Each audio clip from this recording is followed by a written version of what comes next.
you know, is there any possibility that way? And I don't know that you can even begin to answer that tonight, but you see where I'm going with it. We did discuss this throughout the course of the scope study. It was a very interesting point, especially early on.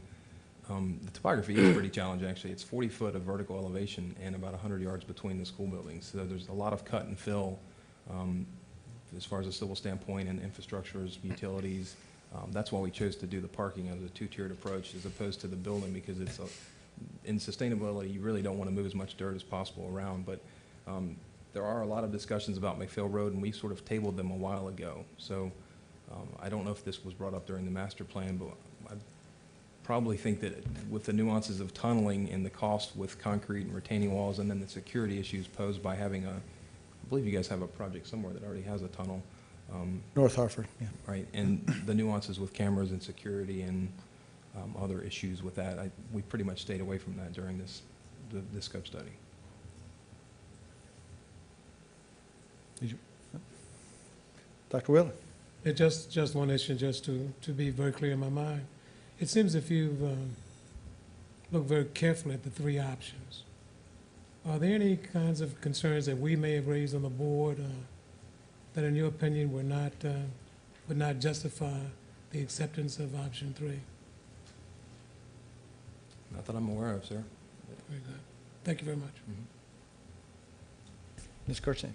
I'd certainly say that Homestead Wakefield definitely wants to be under one roof.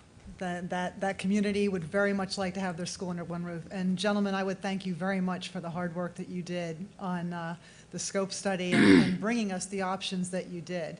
Mr. Smilko, this is one time when we'll have to disagree, because putting a through road through a campus like Bel Air it would not be wanting to have that happen.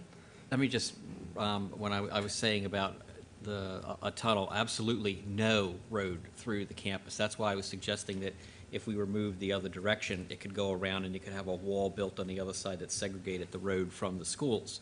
But no, they're absolutely not, especially a road that would be as heavily trafficked as something like that. And in conclusion, I would just say that option 3, certainly, I love the way they preserve the renovations that have already been done and in place.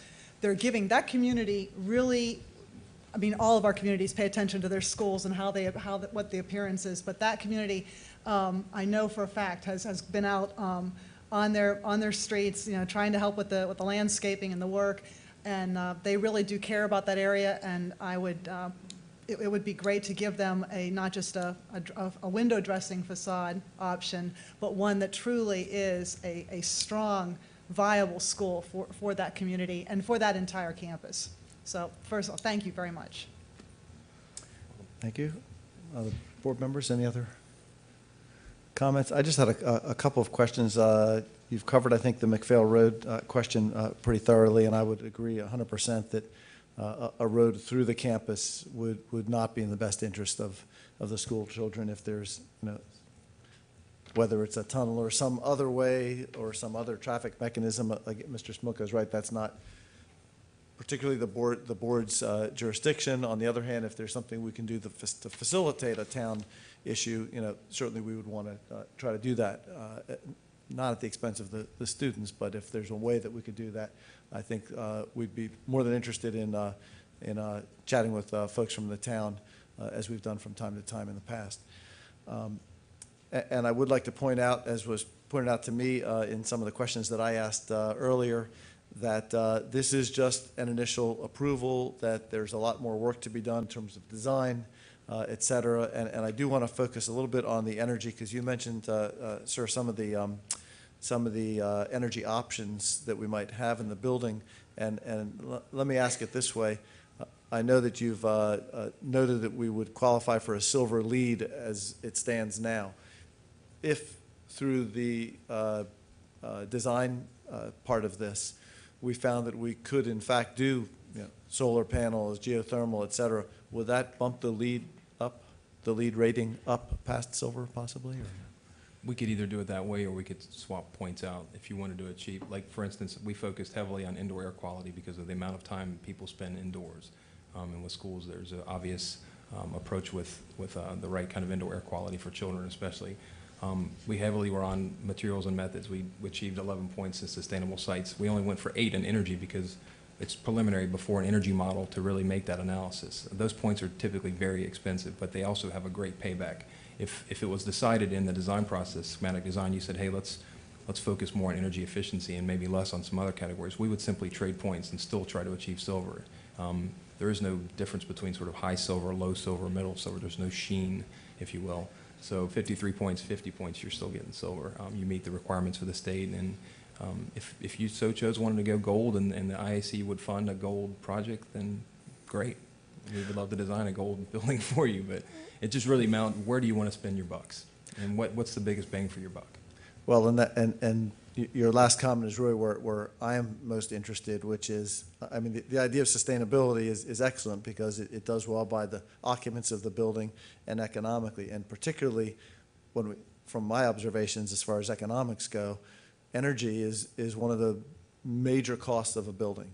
And to the extent that we can use sources that over the long term are gonna cost us less, then it's worth spending a little bit more up front, as long as it's got a reasonable payback period.